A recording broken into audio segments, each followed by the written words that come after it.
Hello friends, welcome to Ashu's life sciences. आज इस video के अंदर हम सेल के बारे में पढ़ेंगे। सेल जो भी दुनिया के अंदर जो लिविंग थिंग्स है वो सेल से बनी होती है। आज इस वीडियो के अंदर हम सेल का इंट्रोडक्शन, सेल थ्योरी और सेल के बारे में कुछ बेसिक्स पढ़ेंगे। सेल आप देखिए, सबसे पहले 1665 के अंदर रॉबर्ट हुक नाम के एक साइंटिस्ट थे। उन्होंने प्लांट के अंदर जो भी सेल वॉल थी, प्लांट की डेड सेल वॉल देखी थी। मतलब जो पहली बार इन्होंने जो सेल देखी थी वो डेड फॉर्म में थी। अब आप समझिए, इन्होंने जो देखा था माइक्रोस्कोप के अंदर देखा था। उस समय भी ना माइक्रोस्कोप था, तो इस तरीके के आपको बेंजीन की तरह दिख रहा होगा, ये प्लांट सेल वॉल होती है। इस तरीके का कुछ सेल्स देखी थी। तो ये जो देखी थी इन्होंने, ये डेड फॉर्म में देखी थी। अब इनमें से जो ये एक है, इसे हम सेल्यूला कहते हैं, सेल्यूला। अब इसी से सेल एटम आई है। ये तो कुछ बेसिक्स है। इसके बाद में देखिए आप एंटोन वैन लियोनहुक, एंटोन वैन लियोनहुक, इन्होंने जो सेल देखी थी सबसे पहले, इनके बाद में जो देखी थी, तो इन्होंने जो सेल देखी थी वो लिविंग फॉर्म में थी। और एंटोन वैन लियोनहुक, इन्हें हम फादर ऑफ माइक्रोबायोलॉजी भी कहते हैं। अब इन्होंने तो ये हुआ हमारा सेल के बारे में बेसिक्स। तो आप ध्यान में रखिए 1838 इस समय स्लिडेन और 1839 के अंदर श्वान, ये दो साइंटिस्ट थे। इन दोनों ने सेल थ्योरी दी थी। अब सेल थ्योरी के कुछ पॉइंट्स से आप वो देख लीजिए। आप अगर सेल के बारे में गूगल पर टाइप करोगे या किसी भी बुक में देख लोगे तो आपको एक टर्म मिलेगी, cell is a structural and functional unit of life. तो ये सेल थ्योरी का एक पॉइंट है।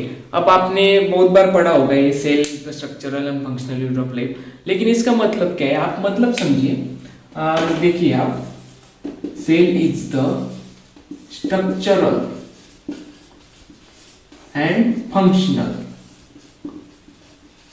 अब स्ट्रक्चरल और फंक्शनल का मीनिंग आप समझिए। स्ट्रक्चरल मतलब जो भी सेल है, कोई भी सेल होगी तो यूनिसेल्युलर और मल्टीसेल्युलर होगी। उसका मतलब कोई भी स्ट्रक्चर के ऊपर डिपेंडेंट नहीं होगी। अब किसी की भी हाइट होगी, किसी का शेप है, वो तो हर एक का अलग होता है। वैसे ही सेल, जो भी सेल होगी वो इंडिपेंडेंट होगी। उसका कोई पर्टिकुलर उस फिक्स स्ट्रक्चर या कुछ नहीं होगा। इसलिए इसका मीनिंग होता है every cell is independent, that is unicellular और मल्टीसेल्युलर। और फंक्शनल का मीनिंग क्या होता है? फंक्शनल मतलब जो भी कोई भी सेल होगी तो उसे इंडिपेंडेंटली, मतलब वो खुद का ग्लाइकोलाइसिस करेगी, खुद की टीसीए साइकिल रन करेगी, जो ट्राई कार्बोक्सिलिक एसिड साइकिल है वो रन करेगी, जो भी उसका मेटाबॉलिज्म है वो खुद से करेगी। इसलिए ये डेफिनेशन का मीनिंग होता है cell is a structural and functional unit of life. Schleiden और स्वान, इन्होंने क्या किया था, इन्होंने बताया था कि cell is a structural and functional unit of life. और इन्होंने एक पॉइंट दिया था कि cell is a hereditary unit. मतलब हेरिडिटरी आप समझिए, हेरिडिटरी यूनिट मतलब जेनेटिक इंफॉर्मेशन है। कोई भी सेल होगी, मान लीजिए कि एक सेल है, ऐसी एक सेल है, सेल के अंदर तो न्यूक्लियस होगा। अब वो एक्सेप्शन होते हैं, वो अलग बात है, लेकिन आप समझिए एक न्यूक्लियस है। अब न्यूक्लियस के अंदर क्या होगा? जेनेटिक मटेरियल होगा, जो इधर डीएनए आरएनए होगा। तो जो भी एक पेरेंट्स है उससे दूसरे पेरेंट्स पे वो दूसरे उस पे ऑफस्प्रिंग में ट्रांसफर होगा। ठीक है, तो cell is a hereditary unit, जो भी उसके अंदर जेनेटिक मटेरियल पैक होता है। अब इसके बाद में एक साइंटिस्ट आए 1855 के अंदर, उनका नाम था रुडोल्फ वर्च्यू। अब इन्होंने क्या किया था, इन्होंने एक टर्म दी थी सेल्यूला ई सेल्यूला, सेल्यूला ई सेल्यूला। इसका मीनिंग आप समझिए, सेल्यूला ई सेल्यूला मतलब every cell is existing from its pre-existing cell. मतलब क्या है, जो भी कोई भी सेल होगी वो एक सेल से दूसरी सेल होगी। मतलब कोई भी बच्चा होगा, उसके तो पेरेंट्स होंगे, उसके पेरेंट्स से ही उसका जन्म हुआ है। तो इन्होंने भी यही कहा था मान लीजिए एक सेल है, इस सेल से अब इसका डिवीजन हो गया 2 सेल बन के, अब ये 2 सेल का डिवीजन होगा और 2 सेल बनेगी। तो इन्होंने यही कहा था कि कोई भी सेल है वो उसके प्री एग्जिस्टिंग सेल से बनी है। सेलुला सेलुला का मतलब वही होता है, every cell is made up of its pre-existing cell. अब सेल बायोलॉजी है तो इसके अंदर कुछ सेल के एक्सेप्शन हो गए, ये तो बायोलॉजिकल साइंस है। बायोलॉजिकल साइंसेस के अंदर कुछ एक्सेप्शन होते हैं, कोई भी चीज है वो एग्जैक्टली हम कह तो नहीं सकते। अगर आपको पता है कि ह्यूमन बॉडी के अंदर 5 लीटर तक का ब्लड होता है, तो आपने काउंट थोड़ी किया है, वो कुछ ज्यादा हो सकता है, कम भी हो सकता है, एग्जैक्ट तो हम नहीं कह सकते कि इसके अंदर इतना ही ब्लड है। हर एक बात को बायोलॉजिकल साइंसेस में एक्सेप्शन होता है, वही एक्सेप्शन सेल के ऊपर भी है, तो हम वो देखते हैं। इस सेल के कुछ एक्सेप्शन है, उसमें आप देखिए पहला एक्सेप्शन तो वायरसेस। अब वायरसेस इसका एक्सेप्शन क्यों है? अब जो भी वायरस है वो फंक्शनली डिफरेंट होते हैं, मतलब आप देखिए जो भी वायरसेस है वो उनका खुद का मेटाबॉलिज्म नहीं करते, वो मेटाबॉलिज्म लैक करते। तो हमने जो पढ़ा था cell is a structural and functional unit of life, तो जो फंक्शनल वर्ड है, फंक्शनल मतलब cell is independent in glycolysis, TCA cycle and its own metabolism. जो भी वायरसेस है वो उसका खुद का मेटाबॉलिज्म नहीं करते, इट लैक्स द मेटाबॉलिज्म, इसलिए वायरसेस एक सेल का एक्सेप्शन हो गया।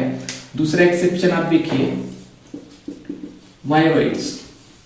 वायरॉइड्स मतलब एक आरएनए मॉलिक्यूल्स होते हैं, इन्हें इंस्पेक्शियस आरएनए भी कहते हैं। जो भी प्लांट सेल है उसका इन्फेक्ट करते हैं और ये स्ट्रक्चरली डिफरेंट होती है, इनका खुद का कोई स्ट्रक्चर फिक्स नहीं होता कि सेल का कोई स्ट्रक्चर है, वैसे तो सेल का भी स्ट्रक्चर फिक्स नहीं होता है।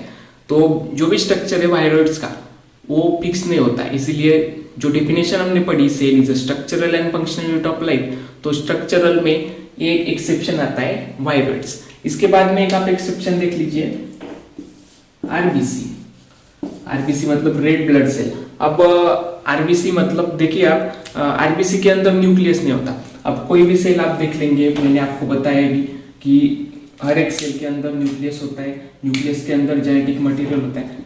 एक सेल है, एक नॉर्मल सेल है, तो आरबीसी के अंदर कोई भी न्यूक्लियस नहीं होता। ये आरबीसी है, कॉनकेव कॉन्वेक्स स्ट्रक्चर है इसका, ये कुछ आरबीसीज, तो इनके अंदर न्यूक्लियस नहीं होता, ये बात आप ध्यान रखिए।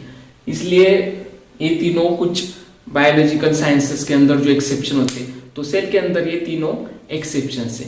तो इस वीडियो के अंदर हमने जो पढ़ा सेल के बारे में, उसके बेसिक्स और सेल थ्योरी। अब सेल थ्योरी स्लिटन और श्वान इन्होंने दी थी, कंबाइनली दी थी, वो ईयर का कुछ डिफरेंस है। तो इन्होंने भी देखा था कि जो एनिमल सेल है, प्लांट सेल है, उसके अंदर जो प्लांट सेल है उसमें ही सेल वॉल प्रेजेंट होती है। एनिमल सेल के अंदर मतलब एनिमल सेल में तो सेल वॉल प्रेजेंट नहीं होती।